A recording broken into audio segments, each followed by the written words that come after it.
Today I have a special video for you. Well, at least I think it's a special video.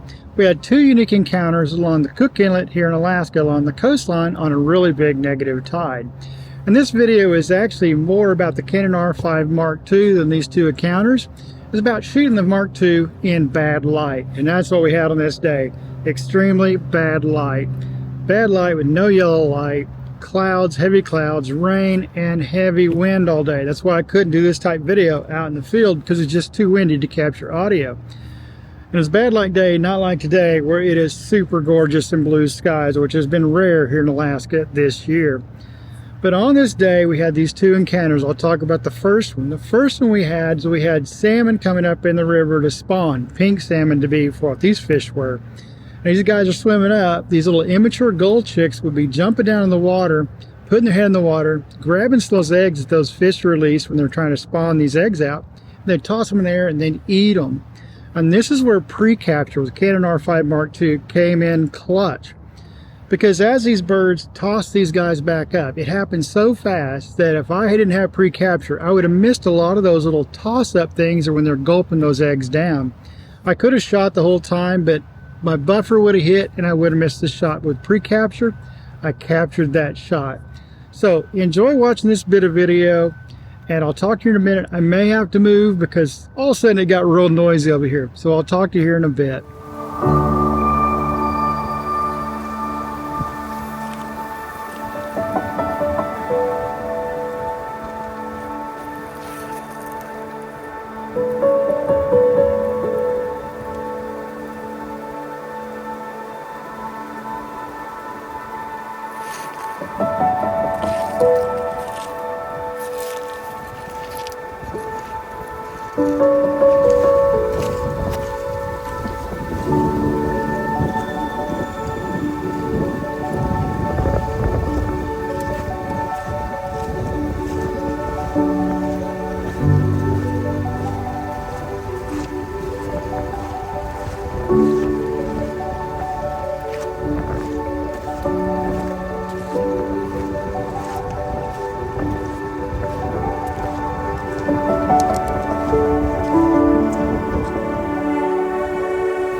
So I don't know about you, you can see why I really enjoyed that encounter with those birds and seeing them flip those eggs up. and why I said pre-capture was so important to capture that bit of action in those shots, because the video is 4K 120 slowed down, so I got really slow-mo footage. But what you'll notice is you can't see a lot of times that egg or them grabbing those eggs, even with that slowed down video. But by being able to shoot 30 frames a second, pre-capture to get those few frames before, I was able to capture those shots really cool. Now, the second encounter is one I have not seen before myself. I've heard about it. I can't really find pictures out there on it. But what it was had eagles out there trying to clam. It's immature eagles. So I think he was a little confused at times, because a lot of times he would go he'd grab something out of the surf and fly up, and it was a clam. But most of the time he grabbed it, it was a rock. And I don't know if he was trying to break some of that rock, or he thought the rock was a clam, or there was something on those rocks. But he would get those and he'd fly up and jump over. Being as juvenile, probably only 2 years old, he may have just been trying to learn how to do it. But it was so cool to watch those eagles. And this is when it got really rough down there. When I was shooting the seagulls earlier, it was a little windy. But by the time I started shooting these eagles, the wind was howling across there. And it was pretty miserable, and it was really bad. It was kind of raining a little bit too. But we had a lot of fun out there shooting those eagles. It's just so much fun watching that behavior. But enjoy this bit of video about these eagles, and I'll talk to you here in a minute.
Well, I hope you can see why I said it was such a special day or a special video for you of shooting these two birds, having those little gulls eating those eggs and be able to capture the shot of them, you know, tossing them up in the air and eating them.